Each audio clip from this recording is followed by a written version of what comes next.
muito sangue derramado, muitas batalhas travadas, e é claro que com o Império Grego não foi diferente, mas esse impacto de guerras, de mortes, foi um pouco menor, porque a grande preocupação de Alexandre o Grande era o quê? Era expandir o seu império, mas o quê? Conquistar as nações através da cultura grega. E daí que nós temos o quê? O processo de helenismo ou helenização, que nada mais nada menos que o quê? Que a expansão o quê? Da cultura, propagação o quê? Da língua, estética, filosofia, religião grega para todas o quê? As regiões da terra, certo? Lembrando que a Grécia, o Império Grego, o seu nome mais antigo era o quê? Era Hélade, certo? O nome antigo da Grécia se chamava Hélade, nas proximidades ali do Monte Olimpo, e ela é praticamente o berço de todas as sociedades europeias. A região da Grécia, Macedônia, então, ela é constituída, certo, como berço, certo, de grandes civilizações europeias, certo? Por mais que a Grécia fosse formada por uma parte continental, mas com muitas montanhas, ela não tinha um aspecto geográfico muito favorável, ela era muito peninsular, muitas penínsulas e muito insular, muitas ilhas que rodeavam, certo? A parte continental. Alexandre o Grande, ele quis o quê? Por mais que ele não tivesse uma unidade territorial muito forte, ele pensou o quê? Em propagar o quê? A influência grega a todos os lugares, regiões aonde ele havia dominado. Então esse é o processo que nós chamamos de período helênico, ou de helenismo, ou de helenização, que é a expansão, certo, do Império Grego sobre o domínio de Alexandre Magno e os seus sucessores, certo? Então esse processo de helenização, da expansão, certo, dos padrões de estética, padrões filosóficos, padrões culturais e padrões linguísticos tiveram uma grande influência, certo, na formação do cânon do Novo Testamento. Nós podemos observar também, quando nós olhamos alguns textos da Bíblia Sagrada, como em Atos dos Apóstolos, capítulo de número 6, versículo de número 1, e Atos dos Apóstolos, capítulo de número 9, versículo de número 29, que alguns cristãos naquela época, eles eram chamados de helenistas. Por quê? Porque eles eram fruto dessa expansão do Império Grego, e eles tiveram um grande um papel fundamental na obra missionária, certo? No Novo Testamento. Então nós vamos observar que, é claro, o processo de helenização, de helenismo, ele trouxe impactos negativos? Sim, é claro, esse processo de helenização, de helenismo, ele trouxe alguns impactos negativos, o quê? Na sociedade judaica, na sociedade onde foi se formando o Novo Testamento, certo?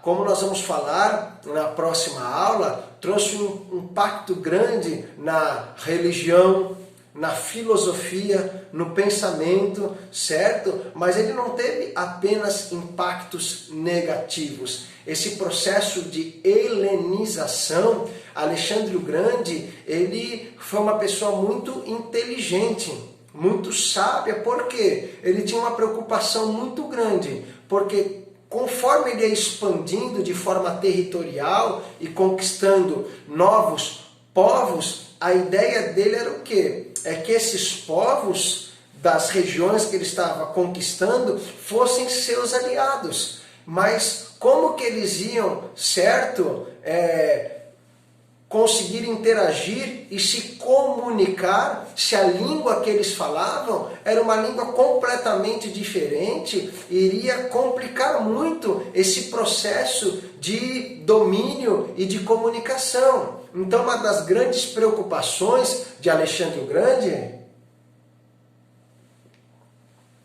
foi o quê? Foi que em todos os locais que o Império Grego ia entrando e ia dominando, era o quê? Que todos tivessem uma mesma língua. Então, durante esse processo de expansão, Alexandre o Grande, em cada local que ele dominava, que ele conquistava, ele rapidamente ensinava o grego, e o grego que se falava naquela época, o grego foi evoluindo. Segundo a nossa lição do nosso módulo, o grego passou pelo grego eólico, o grego ático, o grego jônico, o grego dórico e, por fim, o grego chamado o quê? O grego koiné, ou koiné, que era o quê? A língua grega implantada pelos exércitos de Alexandre em todos os lugares, onde quer que se estendessem que as suas conquistas. E dentro de pouco tempo, todo o mundo mediterrâneo oriental, como a parte ocidental, falavam a língua grega. A língua grega naquele período de 2000 anos atrás, no período de formação do Novo Testamento, certo? Um pouco mais, no período aí de cerca de 300 antes de Cristo até o início da era cristã, certo? Ele foi formado, impactado pela expansão da língua grega. Então, qualquer lugar que você viajasse, que você fosse visitar, eles falavam o quê? A sua língua original, a sua língua de nascimento, mas também eles falavam grego. É como o inglês hoje em dia, certo? O inglês é uma língua universal, ou seja, em todo lugar do mundo que você vai, você consegue se comunicar em inglês. Por exemplo, se eu for para a China, eles falam mandarim, falam seus dialetos, que é a sua língua materna, mas eles também vão falar a língua inglesa. Se eu for para a China e não souber falar mandarim ou os dialetos e as línguas que se falam lá, mas eu souber falar a língua inglesa, eu vou conseguir me comunicar e me virar muito bem lá. Assim era a língua grega, certo? No período de formação do Novo Testamento, certo? Então, naquele período, certo? Entre cerca de 300 anos antes de Cristo, certo? Até o primeiro século da era cristã, então em todos os lugares, em todas as regiões, em todas as nações se falava a língua grega. Então, por mais que a cultura, filosofia e religião grega trouxeram um impacto muitas das vezes negativo, que nós vamos falar sobre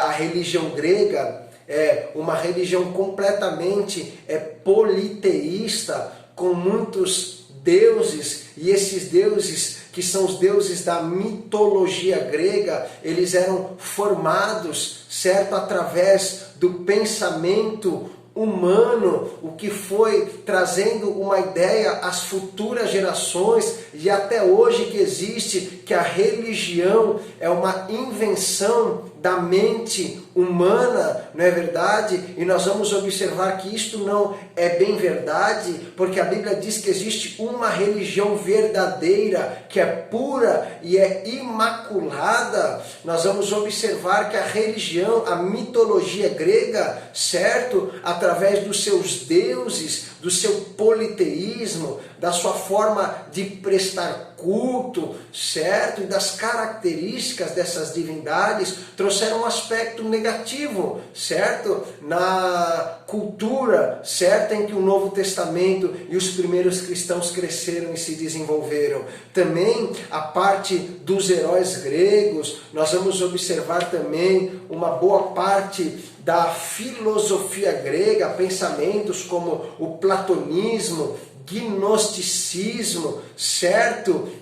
Epicurismo, estoicismo, vários tipos de pensamentos que a filosofia grega foi o que? Disseminando, que também foram grandes obstáculos para a formação do Novo Testamento e para os primeiros cristãos que viviam no primeiro século. Então, muitas coisas desse processo de helenização tiveram um aspecto negativo, mas muitas coisas o que? Tiveram um aspecto positivo, certo, meus amados irmãos? E o que houve de aspecto positivo, certo, nesse processo de helenização? O maior aspecto positivo nesse processo de helenização, e que foi um dos fatores chaves para que se cumprisse aquilo que Paulo escreveu em Gálatas 4:4, onde nós lemos no início da nossa aula, que fala sobre a plenitude dos tempos, ou seja, o tempo exato.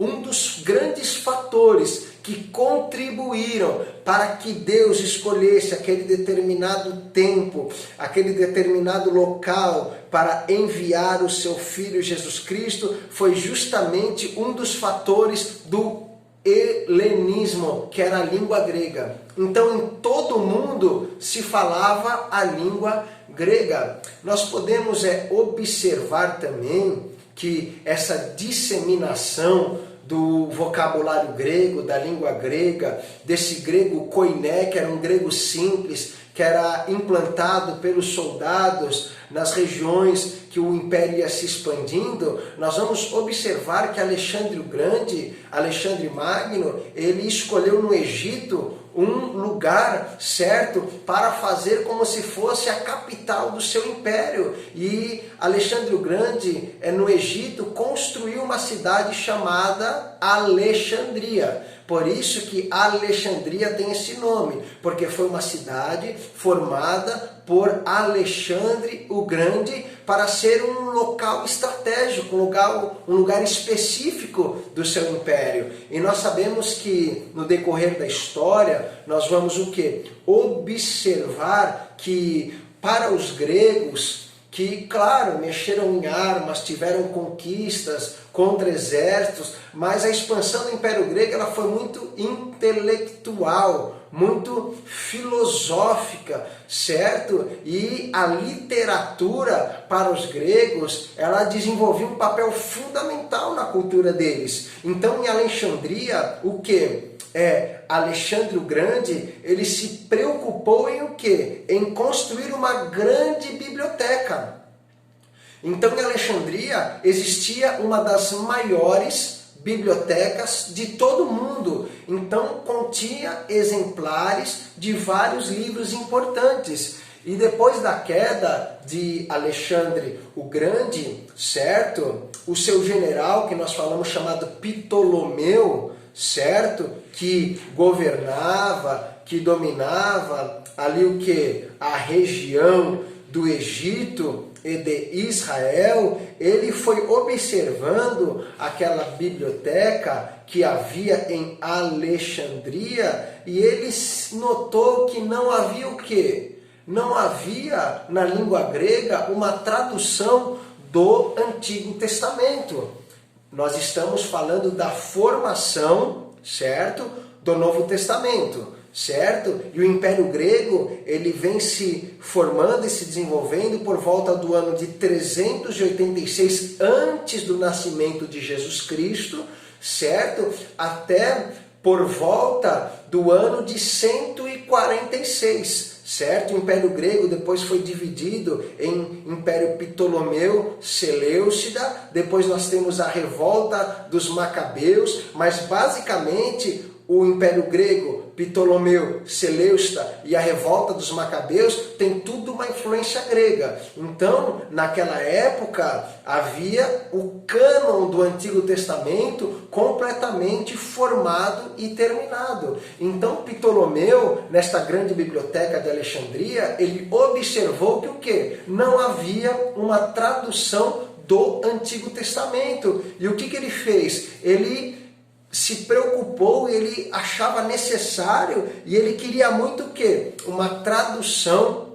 do Antigo Testamento, da língua hebraica e algumas pequenas porções do Antigo Testamento, como alguns fragmentos do livro de Daniel, certo? Do livro de Esther e de Neemias e Esdras, que foram pequenas partes escritas em aramaico por ocasião do povo estar no cativeiro na Babilônia, e a língua que se falava lá era aramaico, mas em quase sua totalidade o Antigo Testamento foi escrito na língua hebraica. Então Ptolomeu, ele se preocupou o quê? Em que naquela biblioteca houvesse um exemplar do Antigo Testamento na língua grega. Então o que ele fez?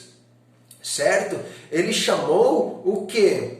Pessoas de que local? De Israel, de Jerusalém, para o quê? Para fazer a tradução. Pessoas o quê? Pessoas específicas que tinham o quê? Capacidade para fazer esta tradução, certo? E aí eles fizeram a tradução que é chamada da tradução da Septuaginta, ou seja, a palavra Septuaginta significa o quê? A versão dos 70. Então nos diz a história, certo? Que esse imperador, ele chamou 70 sábios, escribas, maçoretas, que eram as pessoas autorizadas pela lei judaica a fazerem cópias do Antigo Testamento. Ele chamou ali do Egito 70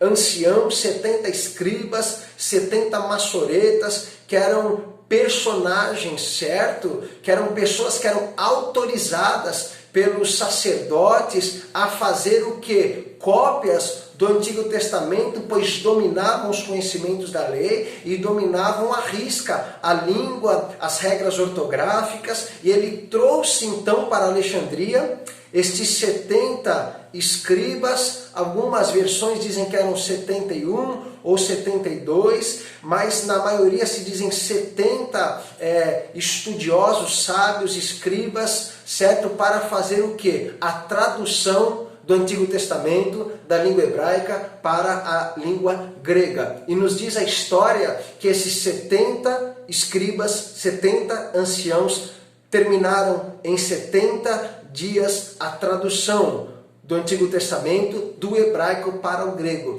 Então, essa foi uma grande contribuição, certo? Do processo de helenismo na formação do Novo Testamento. Certo? Porque no processo de início de formação do Novo Testamento, certo? Ainda não haviam os livros do Novo Testamento. Quando nós observamos o relato dos evangelhos, os relatos sobre Jesus Cristo, naquela época eles não tinham um Novo Testamento formado. Eles o quê? Eles tinham o Antigo Testamento. E depois, após a morte de Jesus Cristo, alguns apóstolos, certo? Como Mateus, certo? Alguns apóstolos como Paulo, certo? João, e nós vemos Marcos, que não foi apóstolo, Lucas, que não foi apóstolo, mas que receberam, certo? E também receberam a inspiração do Espírito Santo, começaram então a formar o Novo Testamento, certo? Mas a importância da tradução do Antigo Testamento para a língua grega foi o quê? Facilitar o conhecimento do Antigo Testamento. E facilitando a acessibilidade do Antigo Testamento na língua grega, que era uma língua falada em todos os lugares do Império, seria mais fácil o quê?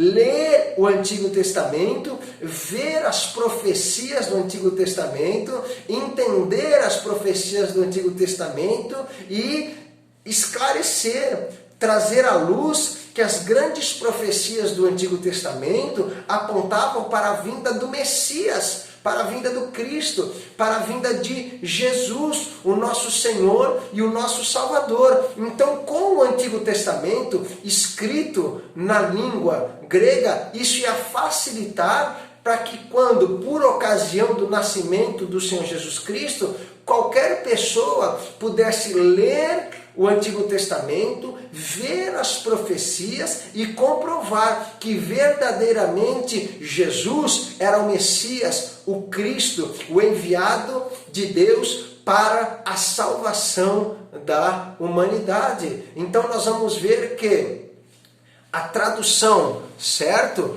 do Antigo Testamento da língua hebraica para a língua grega foi algo de muita importância naquela época. Por mais que nós podemos notar que essa tradução chamada Septuaginta, ela não é a tradução mais fidedigna, mais fiel do Antigo Testamento, certo? Ela possui algumas alterações, algumas falhas, mas ela foi algo muito importante. Eu não estou aqui dizendo que a Bíblia tem falhas, mas eu estou dizendo que esta tradução do hebraico para o grego chamada Septuaginta, ela possui algumas alterações do que o texto original chamado texto massorético ele tem. Certo? Nós temos hoje acesso a traduções que elas são fiéis, certo? Em quase a sua totalidade aos manuscritos hebraicos do Antigo Testamento. Mas nós vemos essa grande contribuição, certo? Além dessa contribuição literária na literatura, certo? Nós temos, como nós estamos falando, a contribuição da língua grega. Então, Jesus nasceu em Israel, certo? Mais precisamente, como disse o profeta Miqueias, na sua profecia, no capítulo 5, no versículo 2 do seu livro, que ele disse: "E tu, ó Belém de Efrata, posto que és a menor das cidades de Judá, de ti sairá aquele que governará, aquele que será rei por toda a eternidade." Então Jesus Cristo nasceu em Belém, certo? No território de Israel, eles falavam a língua mãe, a língua hebraica. E a língua hebraica era uma língua que já estava em desuso, uma língua que era muito pouco conhecida nos outros locais do Império, como por exemplo Grécia, Macedônia, Trácia, Ásia Menor, Síria, Babilônia, Egito, certo? Todas as regiões, elas não conseguiam entender o hebraico. O hebraico era uma língua que estava caindo em desuso. Então, com essa expansão da língua grega, o que acontecia? Lá em Israel, todo mundo falava hebraico, mas era obrigatório que todos falassem grego. Então, quando Jesus Cristo